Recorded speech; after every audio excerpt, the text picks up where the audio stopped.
నేను ఈ బస్సు కండక్టర్ని. నా పేరు జి శ్రీదేవి. ఈ బస్సుకు డ్రైవర్ ఎల్వి గోపాల్ గారు. ఈ డ్రైవర్కి దాదాపు 15 సంవత్సరాల అనుభవం ఆర్టీసీలో ఉన్నది. ఇంతకుముందు పూర్వం హెవీ డ్రైవింగ్ నైపుణ్యం 10 సంవత్సరాల అనుభవం ఉన్నది. ముందుగా మీకందరికీ ఆర్టీసీ బస్సులో ప్రయాణిస్తున్నందుకు కృతజ్ఞతలు. మీ సురక్షిత ప్రయాణం కోసం టీఎస్ఆర్టీసీ ఎన్నో చర్యలు తీసుకుంటుంది. అందులో భాగంగానే మా డ్రైవర్ కండక్టర్లకు శిక్షణా తరగతులు కూడా ఇవ్వడం జరుగుతున్నది. మా మెయింటెనెన్స్ విభాగం వారు మా శ్రామిక వర్గం ఎప్పటికప్పుడు భద్రతా అంశాలపై నిర్వహణ కొరకు అన్ని చర్యలు తీసుకుంటా ఉన్నది.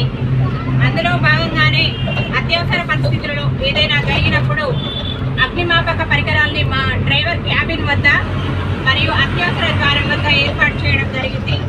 ఈ బస్సులో సీట్ నెంబర్ 50, 51, 52 సీట్ వద్ద అత్యవసర ద్వారం ఏర్పాటు చేయడం జరిగినది. ముఖ్యంగా మిమ్మల్ని క్షేమంగా గమ్యస్థానాలకు చేర్చడం మా యొక్క బాధ్యత. ఎల్లప్పుడూ టీఎస్ఆర్టీసీ బస్సులోనే ప్రయాణించండి. అందరికీ ధన్యవాదాలు.